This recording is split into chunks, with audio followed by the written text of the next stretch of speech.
This conference will now be recorded. तो मैं आपको बता रहा था कि URL की जरूरत नहीं पड़ती है यम में।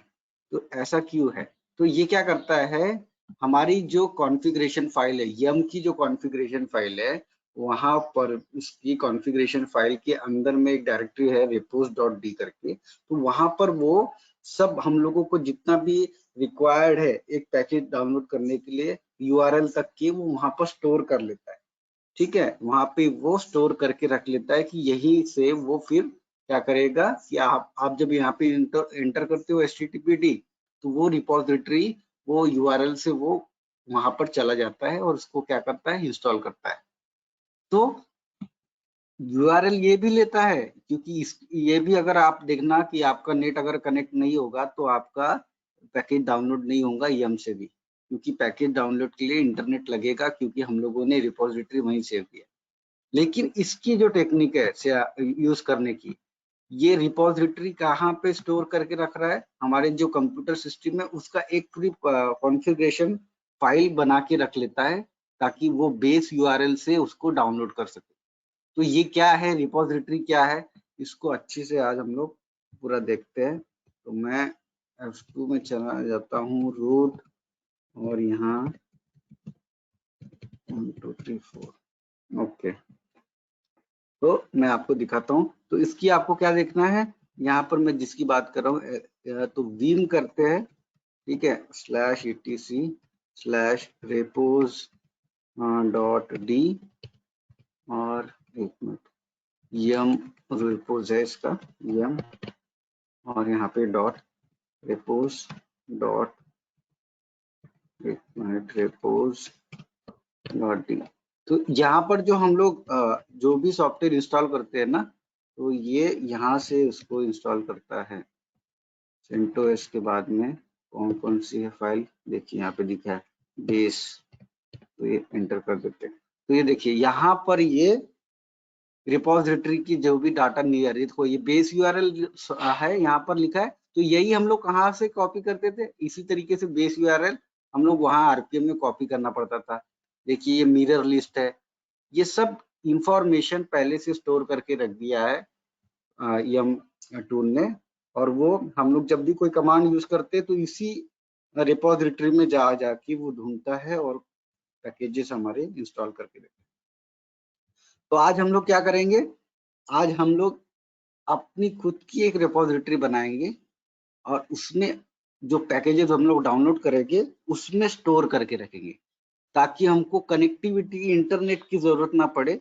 ठीक है, जैसे हम लोग डाउनलोड करके अपने कंप्यूटर में रख लेते हैं ना, वैसे ही हम लोग पैकेजेस डाउनलोड करेंगे, उसका एक रिपोजिटरी बना देंगे, और जब भी हमको इंस्टॉल करना है तो नेट की भी जरूरत नहीं पड़ेगी, और जो भी नेसेसरी पैकेजेस है वो इंस्टॉल हो जाएगा। ठीक है, उस तरीके से हम लोग करेंगे।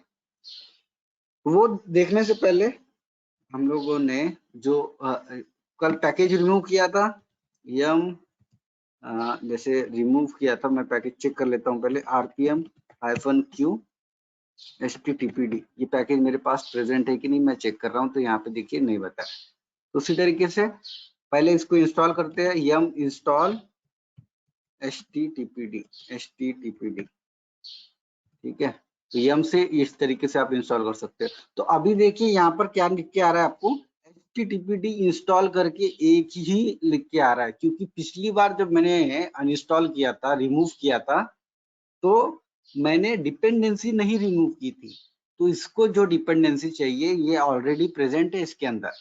ओके, तो मैंने जब रिमूव किया था, सिंपली मैंने क्या यूज किया था, यम रिमूव HTTPD, यम रिमूव HTTPD। तो यहाँ पर क्या होता है कि आपका जो पैकेज है, पैकेज रिमूव होता है, सिर्फ वो पैकेज रिमूव, और आपकी डिपेंडेंसी नहीं रिमूव होती है। तो आपको अगर डिपेंडेंसी भी रिमूव करना है पैकेज के साथ में, तो आप कैसे करोगे वो भी मैं आपको बताता हूँ। ओनली पैकेज रिमूव, तो अभी मैं यहाँ इसका डिफरेंस आपको एक्सप्लेन करके बता। तो याद आ रहा है आप लोगों को, जब हम लोगों ने कल, मैंने आपको बताया इसके बारे में कि पैकेज हम लोग जब रिमूव कर रहे थे, तो सिर्फ हमारा क्या हो रहा था, HTTPD जैसे लिख दिया तो उसकी डिपेंडेंसी रिमूव। तो अभी यम ऑटो रिमूव HTTPD करेंगे तो पैकेज के साथ में उसकी डिपेंडेंसी भी रिमूव होगी। पहले इसको इंस्टॉल करता हूँ मैं y, okay, downloading packages, download होने देते हैं।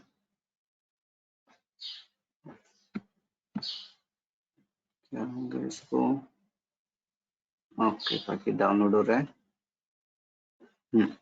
ठीक है, डाउनलोड हो गया। अभी मैं आपको दिखाता हूँ पैकेज डाउनलोड।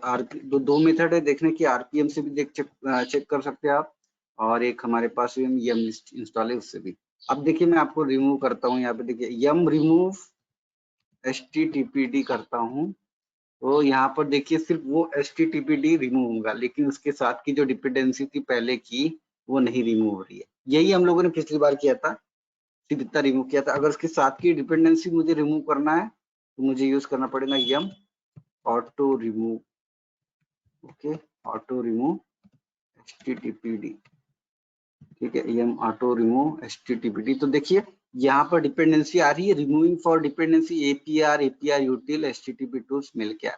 ये डिपेंडेंसी भी मैं इस तरीके से यहाँ पर रिमूव कर सकता हूँ। ये एक हो गई मेरी पहली मेथड। तो आपको क्या करना है, yum ऑटो रिमूव HTTPD करना है। और सपोज आपको क्या करना है कि यही जो मेथड है ये मेरा रिमूव करके ऐसा जब मैं लिखूं yum रिमूव और HTTPD, तो ये ऐसे मेथड में भी काम करने लग जाए। ठीक है, जैसे अभी HTTPD लिख के आ रहा है यहाँ पर, ठीक है, तो ये कैसा है, ऐसे नहीं, इसकी डिपेंडेंसी भी अपने आप रिमूव हो जाए, मुझे वो ऑटो रिमूव लिखने की जरूरत ना पड़े। तो हम लोग ऐसा डिफॉल्ट सेटअप कैसे करेंगे? डिफॉल्ट सेटअप परमानेंट हम लोगों को सेटअप करके रखना है। मैं इसको ऐसा यहाँ पर आपको बता देता हूँ। तो अगर आपको परमानेंट सेटअप करके रखना है कि आप जब भी पैकेज आपका setup to remove package with dependency,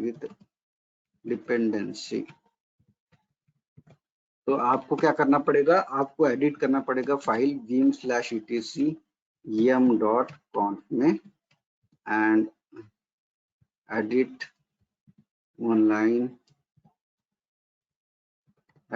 line, उसको बताना पड़ेगा, एक लाइन लिखनी पड़ेगी और वो हम उसको बता के वहां पर कंप्लीट करके लिखेंगे। तो वन लाइन क्या है, उसकी क्लीन के बाद में आपको अंडरस्कोर देना है, रिक्वायरमेंट्स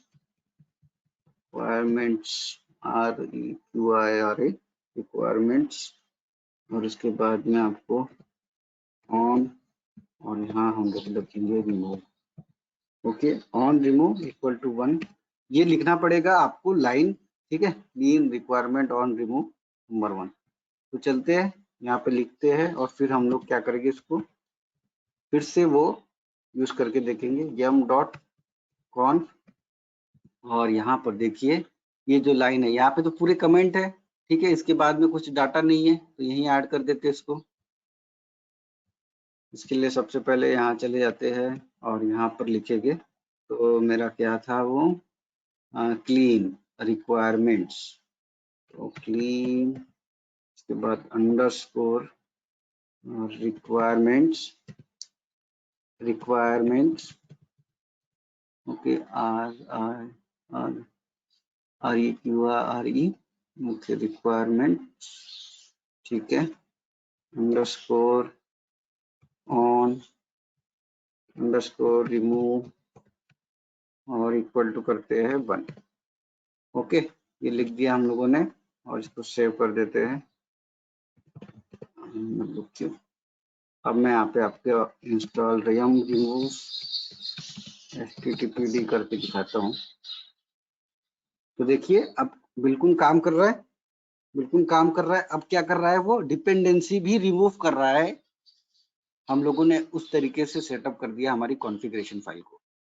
तो ये याद रखना है, ठीक है, आपको अगर ऐसा सेटअप करके रखना है अपने सिस्टम में तो आप इस तरीके से भी सेटअप करके रख सकते हो कि क्या करना है आपको, कि आप कभी भी कोई पैकेज इंस्टॉल करो तो उसके साथ में डिपेंडेंसी इंस्टॉल होती है, यम के साथ में तो होगा ही, RPM में तो कर नहीं पाएंगे। तो अगर वो भी आपको अनइंस्टॉल करना है तो आप क्या, क्योंकि डिपेंडेंसी उससे रिलेटेड, जो डिपेंडेंसी है वो उससे रिलेटेड काम कर रही है, ठीक है, और आपको वो अगर उसको भी अनइंस्टॉल करना है तो आप कैसे कर सकते हो, एक परमानेंट मेथड बताया, या तो फिर आप यम ऑटो रिमूव, लेकिन हम लोग हमेशा यम ऑटो रिमूव यूज करेंगे ताकि हम लोग, मैं आपको डिपेंडेंसी दिखाते जाऊँ कौन कौन सी डिपेंडेंसी हम लोग रिक्वायर्ड है। तो और इसको मैं क्या करता हूँ, यहाँ पर इसको यूज में नहीं लाना है तो क्या करेंगे अंकित, इसको यूज में नहीं लाना है, ये सब चलना चाहिए, ये लाइन नहीं चलना चाहिए, तो क्या करूँ, इसको डिलीट कर दूं कि क्या करूँ, और सबसे अच्छा तरीका क्या है, जल्दी बताओ अंकित। हाँ आई तो थिंक सर ये डिलीट मैंने, कर देना चाहिए, रिमूव। अरे डिलीट क्यों करेंगे भाई, फिर बाद में लिखूंगा फिर से, कोई अच्छा तरीका बताओ।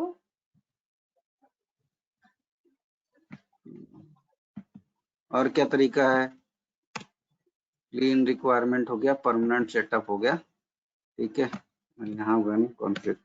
हाँ अदिति आप बताओ, और इसका स्पेलिंग तब तक मैं चेक कर देखिए, एडिट। हाँ अदिति, अदिति आप बताइए। Yes sir. हाँ क्या है अच्छा तरीका, क्या है, क्या करना चाहिए हम लोगों को, ये चलना नहीं चाहिए।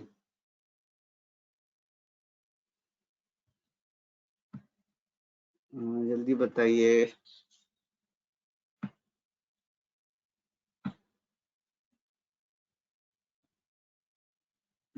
नहीं आपका वॉल्यूम नहीं आ रहा है, वॉल्यूम। शुभम आप बताओ क्या करेंगे। कमेंट कर देंगे सर, हैश लगा देंगे। हाँ बिल्कुल सही, कमेंट कर देंगे उसको। हाँ तो हम लोग क्या करते, वही करते, कमेंट कर देते, बार बार फिर हम लोगों को क्या है उसमें ऐड करने की जरूरत नहीं पड़ने को ना। अब देखिए कमेंट कर दिया मैंने, ओके, तब मैं उसका कमेंट हटा दूंगा, फिर वो, अब देखो मैं आपको बताता हूँ, यम रिमूव httpd, और इसके बाद में ये देखिए पैकेज बिल्कुल, अब क्या हो रहा है, डिपेंडेंसी अनइंस्टॉल नहीं हो रही। तो अब ये जो मैं बता रहा हूँ आपको, ये देखिए, ये जो अपडेट करके है ना, अपडेट क्या है हमारा, रिपोजिटरी है, मैंने आपको फाइल दिखाई, तो ये रिपोजिटरी यहाँ से ये डाटा ये अपना ले रहा है, ठीक है। तो मैं क्या करूंगा, एक ऐसी रिपोजिटरी बनाऊंगा अपनी, ठीक है, वो क्या हो कि शेयर हो, जैसे अगर मेरे 50 लैन पे मेरे कंप्यूटर्स है, ठीक है, एक में से कम्युनिकेट हो रहे हैं और कनेक्टेड है, तो मैं अपनी जो रिपोजिटरी है वो लैन में सब लोग यूज कर पाए, ठीक है, सबको डाउनलोड करने की जरूरत नहीं है, ठीक है, वेस्ट ऑफ इंटरनेट है बिल्कुल। आप बताइए, जैसे आपके भी सिस्टम है और अब मेरा सिस्टम आपको कनेक्टेड है, तो मैं तो यही चाहूंगा ना, जो आप पैकेजेस इंस्टॉल कर रहे हैं वही पैकेजेस मुझे भी बेसिक पैकेजेस तो लगेगी, ठीक है, क्योंकि हम लोग एक प्रोजेक्ट पे काम कर रहे हैं। तो इस तरीके से हम लोग क्या सेटअप करके रखेंगे, एक रिपोजिटरी बना के रखेंगे ऐसे पैकेजेस की जो हम लोगों को रिक्वायर्ड है, और हम लोगों को उसको बार बार डाउनलोड करके जरूरत रखना नहीं है, ठीक है, बार बार इंटरनेट पे जाने की जरूरत ना पड़े, तो हम लोग ऐसा सेटअप करके रख सकते हैं, ठीक है। तो कैसे करेंगे, तो सिंपल है, हम लोग पहले डायरेक्टरी बनाएंगे, ठीक है, यहाँ पे स्टेप लिख देते हैं क्या क्या करेंगे। तो हम लोग क्या कर रहे हैं, लोकल रिपोजिटरी बना रहे हैं, लोकल रिपोजिटरी, तो किस पे बना रहे हैं, क्रिएटिंग, ऐसा लिख देता हूं मैं, यम लोकल रिपोजिटरी।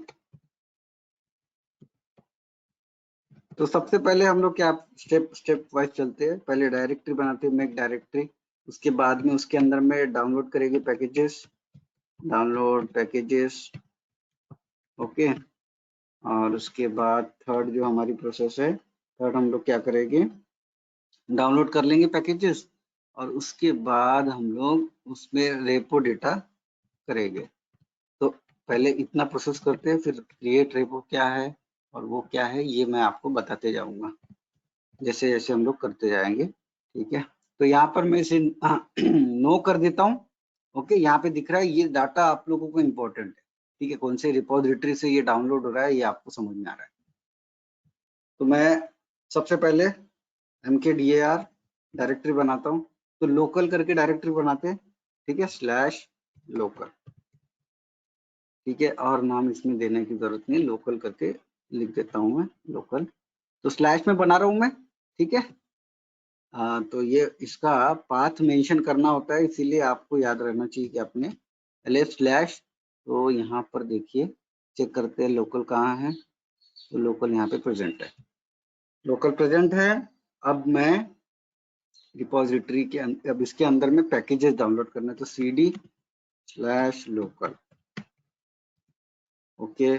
और यहाँ पर मैं अब करता हूँ इसको ls, तो अभी तो कुछ नहीं है इसके अंदर, तो अब डाउनलोड करेंगे पैकेज। तो पैकेज डाउनलोड करने के लिए क्या है अपने पास में, एक तो यम डाउनलोडर से कर सकते हैं या तो फिर आरपीएम से हमें पूरा यूआरएल लिखना पड़ेगा।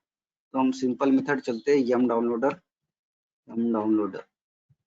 अब यम डाउनलोडर में हमारे पास में पैकेज का नाम लिखना है, तो httpd करते हैं, httpd, ओके। तो यम डाउनलोडर यूज कर रहा हूं मैं, और इससे क्या कर रहा हूँ, httpd पैकेज हमारे सिस्टम में डाउनलोड करके रखना।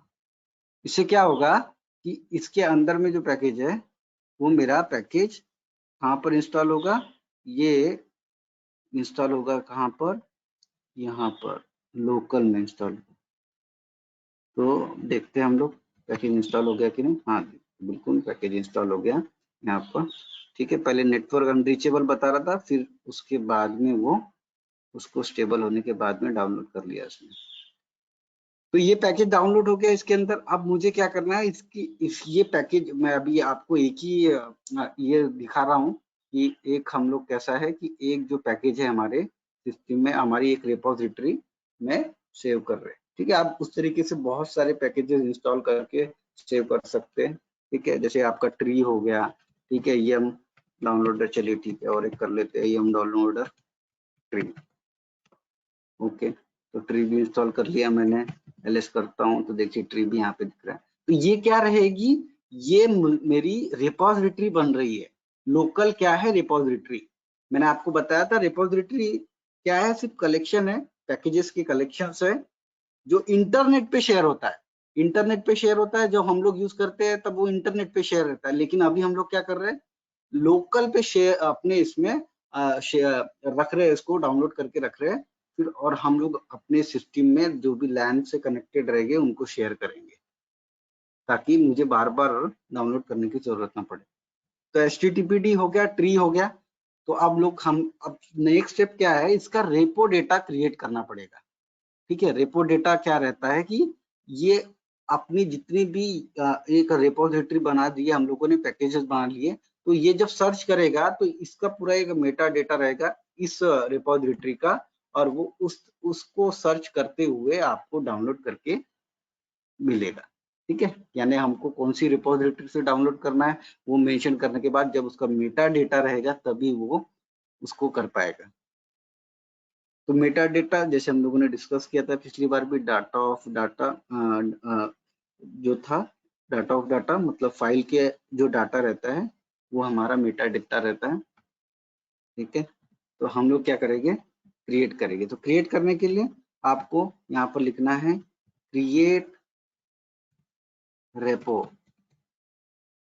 ओके। क्रिएट रेपो लिखेंगे और यहाँ पर रेपो क्रिएट करेंगे। तो रेपो किसका क्रिएट करना है, रेपो डेटा लोकल का। तो लोकल हमारा डायरेक्टरी है, लोकल हमारी सपोज अभी रिपोजिटरी बन रही है, क्रिएट रेपो लोकल। और यहाँ पर देखिए वर्कर 0 विथ 2 पैकेजेस है उसके अंदर में, saving primary Meta data, saving file state, okay. सभी चीजें देखिए यहाँ पे मेटा डेटा यहाँ पर उसका बन गया है, डाटाबेस कंप्लीट, ओके। ये प्रोसेस है हमारी। तो यहाँ लिख लेते हैं क्रिएट रेपो हो गया, ओके लिखा हुआ है, और इसके बाद में फोर्थ। तो ये क्रिएट रेपो के बाद हम लोगों को क्या करना पड़ेगा, इसकी कॉन्फ़िगरेशन फाइल बनानी पड़ेगी। तो यम कॉन्फ़िगरेशन फाइल इसकी अलग से बना के हम लोग रखेंगे। तो मैंने आपको एक कॉन्फ़िगरेशन फाइल किसकी दिखाई थी, जो हमारी बेस जो रिपोजिटरी थी उसकी मैंने कॉन्फ़िगरेशन, तो उसी तरीके से यहाँ पर भी कॉन्फ़िगरेशन फाइल बना, उसमें हम लोग डाटा लिखेंगे, ठीक है। इंपॉर्टेंट डाटा क्या क्या है उसमें सबसे पहले रेपो आईडी लिखेंगे, तो रेपो आईडी आप दे दो उसको, और उसके रेपो आईडी में कोई नाम दे देना। सपोज अभी मैं देता हूँ उसको ABC 1 2 3 ऐसा नाम दे देते हैं रिपोजिटरी को। ठीक है। उसके बाद नेम, तो नेम ऑफ रिपोजिटरी नेम जो है वो आप दोगे उसको, तो नेम भी आप दे सकते हो। तो हम लोग उसको जैसे लोकल दे देंगे नाम। और सबसे इम्पोर्टेंट क्या है इसमें आपको एक्सटेंशन लगेगा, डॉट रेपो एक्सटेंशन क्या है नेसेसरी, डॉट रेपो एक्सटेंशन। ठीक है। तब वो आइडेंटिफाई करता है कि ये क्या है, रिपोजिटरी कॉन्फ़िगरेशन फाइल है, इज कंपल्सरी। ओके। अगर आप नहीं दोगे तो आप वो आइडेंटिफाई नहीं कर पाएगा। नेम, बेस यूआरएल, तो बेस यूआरएल क्या रहता है, आप दो तरीके से इसमें देखिए, जितने भी तरीके मैं दिखाता हूँ। तो सबसे पहले http:// आप इस तरीका का यूआरएल दे सकते हो। तो ये क्या है, ये हमारा http जो लिखते हैं हम लोग, ये हमारा इंटरनेट पे जो आपका जो लिंक है http, वो लिंक से हम लोगों ने देखा था किस तरीके से हम लोगों ने एक यूआरएल किया था। उसी तरीके से एफटीपी का जो लिंक रहता है, ठीक है, यहाँ पर हम लोग ये भी पढ़ेंगे कैसा है एफटीपी। जब आप कोई फाइल शेयर करते हो इंटरनेट पे तो वो एफटीपी पे भी आप कर सकते हो। इस तरीके से आप ये भी फॉर्मेट में दे सकते हो, या तो फिर आप क्या करोगे, जो अभी हम लोग यूज करने वाले हैं वो फाइल का तरीका है। ठीक है। आपको ऐसा लिखना है फाइल, और उसके बाद में डैश देना है आगे में। इससे क्या होगा, डैश देने के बाद में आप उसको आइडेंटिफाई करोगे, और इसके डैश ये जो है ये 2 कोलन आपको देना ही है। ठीक है। उसके बाद में आपको पाथ लिखना है उसका। नहीं तो क्या होता है कि 2 कोलन हम लोग देते नहीं है, एक ही कोलन पे उसका काम करते हैं, तो फिर वो उसमें एरर्स दिखाते हैं। तो फॉर्मेट सिंपल है, नेम लिखना है BS URL, उसके बाद में जो हम लोग को, मैं पहले आपको उसको बताया था कि अगर रेपो आईडी भी उसकी जनरेट होगी और हम लोग उसको यूज करेंगे। तो बेस और URL हो गया, उसके बाद में लिखना पड़ेगा, जैसे वहां पे बेस URL लिखा था, उसके बाद में है अनेबल। तो अनेबल में अगर 0 करेंगे तो एक्टिव कंडीशन में रहेगी, डीएक्टिव कंडीशन में रहेगी हमारी रिपोजिटरी, यानी हमारी सिस्टम को डिसेबल करके रखेगा वो। और 1 कर देते हैं तो क्या होगा, 1 में आपकी जो रिपोजिटरी है वो अनेबल कंडीशन में दिखेगी, 0 पे डिसेबल हो जाएगा। जीपीजी चेक, ठीक है, जीपीजी चेक आपको देखना है ताकि ये कैसा है, कंफर्म करे कि आप जो रिपोजिटरी से आप डाउनलोड करना चाहते हो वो आप उसको परमिशन दे रहे हो। ठीक है। तो जीपीजी चेक, तो आपको परमिशन दे रहे हो, लेकिन जीपीजी चेक जो करता है, जीपीजी चेक जो करता है वो क्या चेक करेगा, ये सब आपका देखेगा, आपको बार बार उसको बताते जाएगा कि ये जो आप रिपोजिटरी कर रहे हो ये पहले से क्रिएटेड है, तो ऐसी कोई मुझे रिक्वायर्ड नहीं है, मैं उसको परमिशन देता हूँ तो मैं उसको 0 करूंगा, चेकिंग करने की जरूरत नहीं है। जीपीजी चेक आपको लिखना है वहां पर 0। ओके। तो ये है मेरे कॉन्फ़िगरेशन फाइल यहाँ पर क्रिएट करने का पूरा structure, repo ID, name, base URL, enable और जीपीजी चेक, ये रिक्वायर्ड है, आपको देना ही है। तो बनाते हैं। ओके, बनाते हैं, इसको देखते हैं और कैसे हम लोग करेंगे। तो सबसे पहले कहाँ पर बनाना है ये कॉन्फ़िगरेशन फाइल, तो यही जहाँ हम लोगों ने डॉट रिपोजिटरी थी वहाँ पे कॉन्फ़िगरेशन फाइल बनाएंगे हम लोग। इसकी कॉन्फ़िगरेशन फाइल /etc/yum.repos उसके बाद में .d, और यहाँ पर फाइल नेम लिखना पड़ेगा।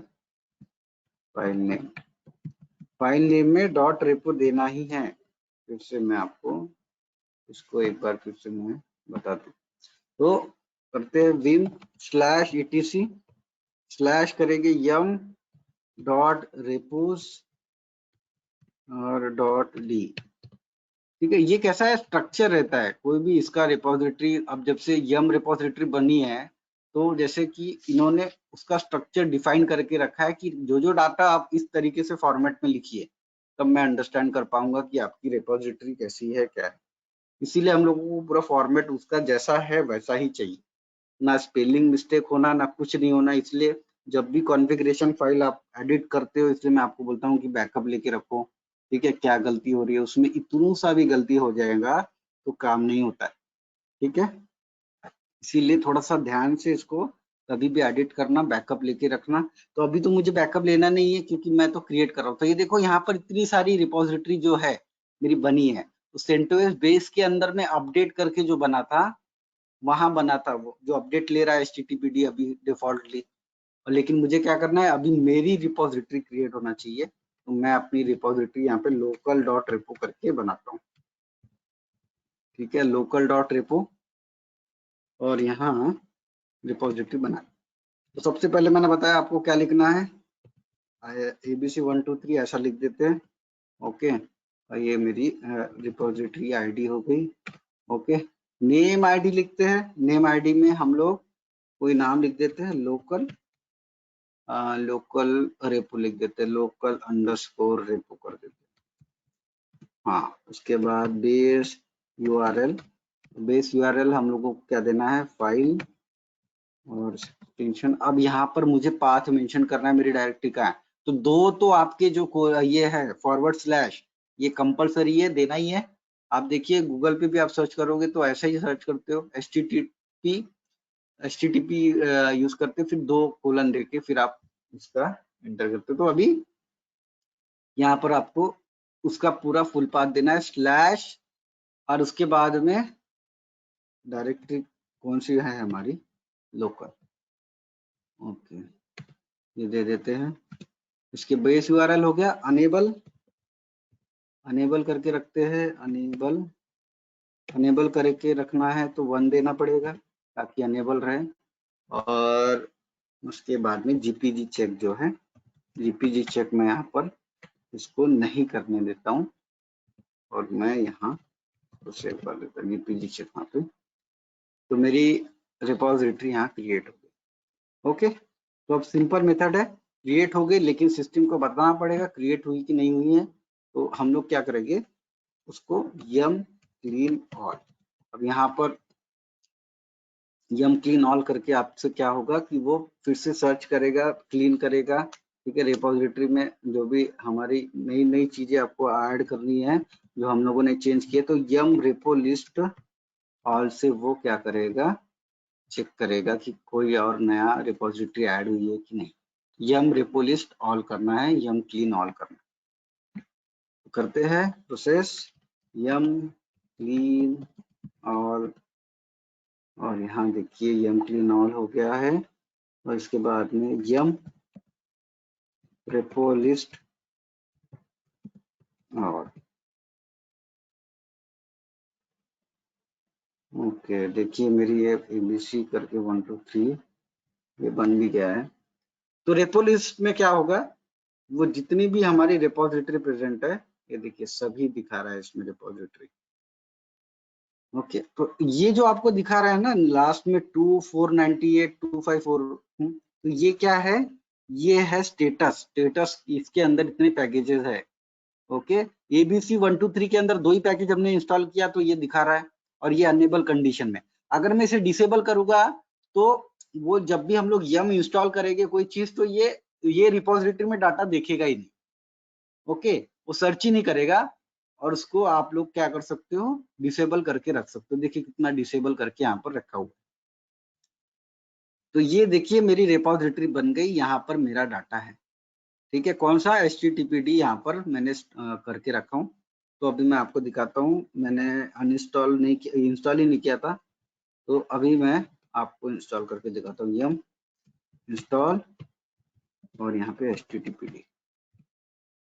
Okay, good package already install, अच्छा इंस्टॉल कर लिया है मैंने। ओके, तो फिर रिमूव करते हैं यम। ठीक है, और अभी हम लोग रिमूव कर देते हैं इसको, HTTPD। हाँ देखिए यहाँ से रिमूव कर दिया। ओके, और अब इसको फिर से इंस्टॉल करते हैं, यम इंस्टॉल HTTPD। हाँ, तो देखिए यहाँ पे रिपोजिटरी दिख रही है आप लोगों को, ABC 123, ये रिपोजिटरी हमारे सिस्टम में प्रेजेंट है। ओके, तो ये रिपोजिटरी आप क्या कर सकते हो, अपने सिस्टम से रिपोजिटरी आप क्या क्रिएट करके आप पैकेजेस इंस्टॉल कर सकते हो। तो ये डाटा याद रखना, कैसा लिखना है, फॉर्मेट समझ में आया, और कंसेप्ट समझ में आया कि सबसे पहले ये बताइए। फॉर्मेट तो आप इंटरनेट पे सर्च करके भी ले लोगे, ठीक है, मिल जाएगा, ठीक है, वहां पे आपको बेसिकली आप जो जो मैंने साइट्स आपको बताई है वहां पर भी आपको मिल जाएगा। और सबसे मेन है आपको कंसेप्ट समझ में आया कि नहीं, इसका क्यों क्रिएट कर रहे हैं और क्यों नहीं। एक बार रिप्लाई कीजिए, फिर मैं आपको इसके आगे की चीजें बताता हूँ। कंसेप्ट समझा?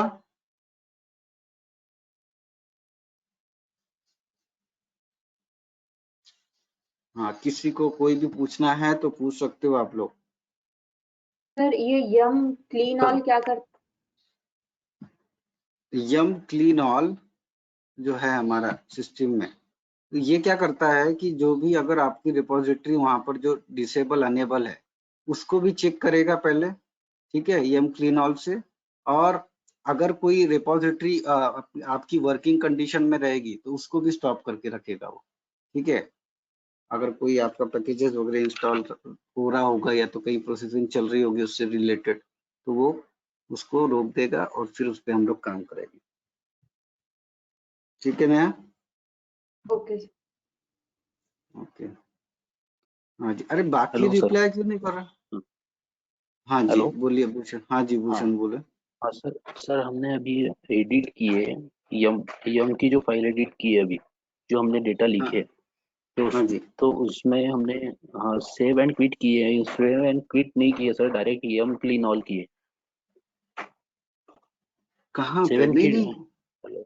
सेव किया ना हाँ, मैंने, सेव किया ना। सेव एंड मैं जब क्विट। Data, okay okay. नहीं नहीं मैंने किया तो सर ये, कि हाँ, अच्छा, देखिए, ओके। तो ये देखिए मैं अगर क्लीन ऑल के सेव नहीं बाद करता, हाँ, तो वो होता नहीं है ना सर।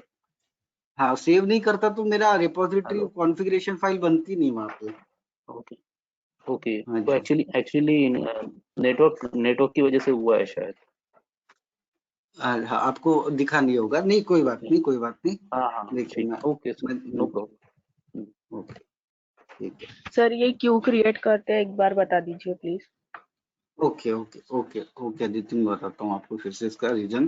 तो कैसा है, हम लोग पैकेजेस डाउनलोड करते हैं हमेशा कहाँ से, इंटरनेट से। तो मैं क्या करूंगा, जैसे अभी मेरे पास इंटरनेट अवेलेबल है तो मैं पैकेजेस डाउनलोड करके रख लूंगा हमारे सिस्टम में, और फिर मेरे सिस्टम से मैं एक रिपोजिटरी क्रिएट कर लूंगा। जैसे कि आपका प्ले स्टोर देखिए, प्ले स्टोर में कैसा है कि पूरा कलेक्शन है पूरे पैकेजेस का, सॉफ्टवेयर का, उसी तरीके से रिपोजिटरी रहती है। वो क्या करेगी, पैकेजेस का एक कलेक्शन है पूरा, तो हम लोग भी वही कर रहे हैं, हम लोग भी कलेक्शन ही कर रहे हैं पैकेजेस का। लेकिन इस बार कैसा कलेक्शन कर रहे हैं, हम लोग अपने सिस्टम में ही उसको कलेक्ट करके रख रहे हैं, इंटरनेट पे शेयर नहीं कर रहे। इंटरनेट पे हम लोग क्या कर रहे हैं उसको, कि वहां से हम लोग पूरा उसको डाउनलोड नहीं करेंगे बार बार, हम लोग अपने सिस्टम में उसको स्टोर करके रख देंगे, और वो फिर सभी जो लैन पे कनेक्टेड रहेंगे, उस वो रिपोजिटरी हम लोग उनको वो यूज कर सकते हैं उसको फिर, ठीक है।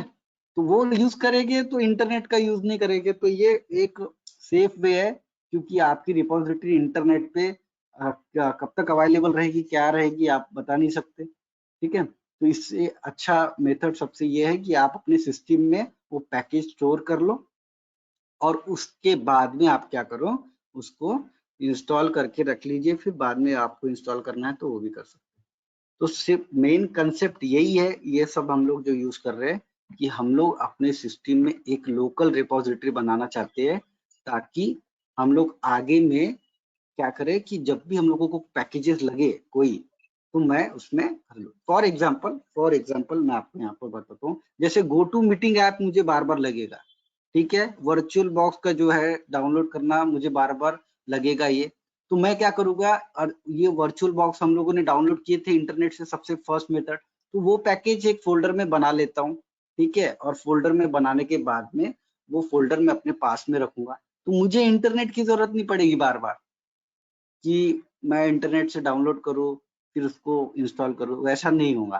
तो वही प्रोसेस हम यहाँ कर रहे हैं, यही कर रहे हैं, ये सिस्टम में आप कर ले।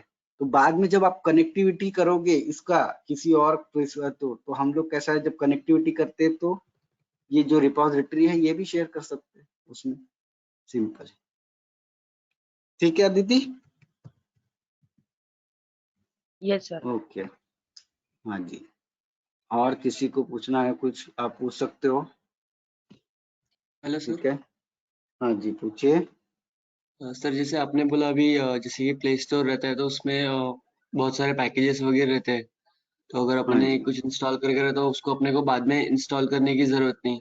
जैसे रिपोजिटरी है, इसको अगर एक बार अपन इंस्टॉल करके रखा है तो बाद में हाँ अपने जी, को उसके इंटरनेट की वगैरह की जरूरत नहीं। आपका यही बोलना है ना, मतलब उसमें एन नंबर ऑफ पैकेजेस रहेंगे, जब भी हमें कोई नीड रहा हम उसके वहां से ले लेंगे, राइट? बिल्कुल सही है। अच्छा, ओके सर। हाँ जी, तो इस तरीके से आप अपनी रिपोजिटरी बनाइए। ठीक है, और उसको अगर डिसेबल करना है तो मैं आपको डिसेबल का भी ऑप्शन दिखा देता हूँ। डिसेबल कर दोगे तो वो पहले जहां से ले रहा था वहीं से लेगा। अभी कहाँ से ले रहा है ये देखिए, अभी आपका ABC 1 2 3 से ले रहा है। तो अभी मैं क्या करता हूँ, उसको डिसेबल कर देता हूँ, और फिर देखिए वो डिसेबल करने पर क्या है, वो सर्च नहीं करेगा। yum.repos.d, और इसमें हमारी कौन सी कॉन्फ़िगरेशन फाइल थी, उसकी local.repo।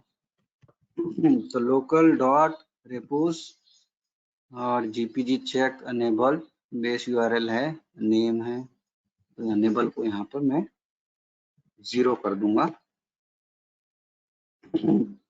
0 यहाँ पे कर देते हैं, wq सेव, यहाँ पे क्लीन कर देते हैं, और मैं यहाँ पर यम इंस्टॉल करता हूँ। तो देखिए अपडेट्स आ रहा है, ये देखिए अपडेट करके रिपोजिटरी से ले रहा है। तो आपके ऊपर है, आप अनेबल कीजिए, डिसेबल करके रखिए। ठीक है, उसी तरीके से नो करता हूँ अभी मैं, और इसको क्लीन करते हैं, और मैं आपको यहाँ पर ये डिफरेंस हो गया हमारा। तो आपके सिस्टम में कितनी रिपोजिटरी प्रेजेंट है, अगर आपको चेक करना है तो आप चेक कर सकते हो। Yum repo list, yum repo list all से हम लोगों ने देखा। ठीक है, यम रेपो लिस्ट से आप क्या करोगे कि रिपोजिटरी कौन कौन सी यहाँ पर भी कंडीशन में है। देखिए अभी आपको मैं दिखाता हूँ, यम रेपो लिस्ट, तो बेस अपडेट रेपो लिस्ट, ये स्टेटस है इसका, ये अनेबल कंडीशन में है इसलिए इतना ही दिखा रहा है। रेपो लिस्ट ऑल करेगी तो उसमें डिसेबल भी दिखा रहा है। तो आपको सिंपली अनेबल कौन कौन से ये देखना है, तो आप यूज करोगे यम रेपो लिस्ट, उससे आप पता चल जाएगा आपको कौन कौन से हैं। तो ये है हमारा पैकेज मैनेजमेंट। ठीक है, आपको यही करना है, आपको रिपोजिटरी क्रिएट करके चेक करते जाना है इसमें कैसे कैसे चेंजेस आ रहे हैं। तब आपको ये कैसा है कि आप अभी पढ़ लिया है इसको, लेकिन आगे में आपको कैसा है कि ये जब तक ट्राई नहीं करेगी आप लोग खुद से तो नहीं। और जैसे कि आपको एक पर्टिकुलर यहाँ पर मैंने आपको दिखाया कि यम इंस्टॉल हो गया और HTTPD हो गया, तो ये जो है ये कभी कभी ये यहाँ पे अपडेट्स जो लिखा है, अगर यहाँ पर आपका अपडेट्स लिख के नहीं आ रहा है रिपोजिटरी में, ओके, तो आप क्या कर सकते हो, रेपो कौन सी रेपो से चाहिए आपको, अगर वहां पर रेपो अवेलेबल है तो वो उससे लेगा। तो आपको कौन से रेपोजिटरी से लेना है, तो आपको लिखना पड़ेगा enable repo equal to yum enable repo equal to HTTP, क्योंकि ये कैसा करता है, ये कैपिटल्स वाइज लेता है। जैसे हमारा क्या था, ABC था, तो डायरेक्ट वो ABC पहले ले लिया उसने, और उसके बाद में ये अपडेट्स का जो है ये आता। अगर अपडेट्स अभी यहाँ पर दिया है, अगर ये बेस से लेता, ठीक है, सपोज ABC के पहले और कोई AA करके कोई रहता रिपोजिटरी, तो कैपिटल वाइज वो चलता है, तो उसमें भी पैकेजेस है, इसमें भी पैकेजेस है वही वाला, तो वो क्या करेगा, पहले AA से ले लेगा, ठीक है, कैपिटल से ले लेता है। तो अभी क्या करना है अपने को, कोई जो मैं लिख रहा हूँ वही पैकेज से अगर आपको चाहिए तो आप इस तरीके से लिखते हो। ठीक है, हाइफन अनेबल रेपो, और रेपोजिटरी का नाम, रेपो आईडी लिखना पड़ेगा यहाँ पे। रेपो आईडी कौन सी है, ये रेपो आईडी आपको लिखना पड़ेगा। ठीक है, यहाँ पर हम लोग इसका रेपो आईडी लिख के काम कर सकते हैं। तो मैं इसका आपको दिखा देता हूँ, यम और यहाँ लिखना है हाइफन हाइफन अनेबल और रेपो, अनेबल रेपो, और उसके बाद में अनेबल रेपो के बाद इक्वल टू करना है, यहाँ पर लिखना है repo ID, repo ID, repo ID. और इसके बाद में आगे में क्या है, रेपो आईडी के बाद अनेबल रेपो आईडी, हाँ इंस्टॉल क्या करना है, इंस्टॉल httpd। ठीक है, अगर httpd होगा उसमें तो वो इंस्टॉल करके देगा, नहीं तो ये बताएगा कि पैकेज डज नॉट फाइंड। इस तरीके से आपका ये रेपो लिस्ट हमारी होगी। तो क्रिएट करना और इसको अपने सिस्टम में चेक कीजिए। मैन पेज यहाँ पे हमेशा देखते रहिए, मैन पेज में आपको पता है मैंने अपडेट ग्राउंडेड जो भी है ये आप यहाँ पर चेक कर सकते। इंस्टॉल अपडेट ये सभी हमने यहाँ पे कंप्लीट कर लिया। तो ठीक है, ये था हमारा पैकेज मैनेजमेंट। हम लोगों ने 3 क्लास में इसको डिटेल में स्टडी किया है। तो रिकॉर्डिंग स्टॉप करता हूँ मैं यहाँ।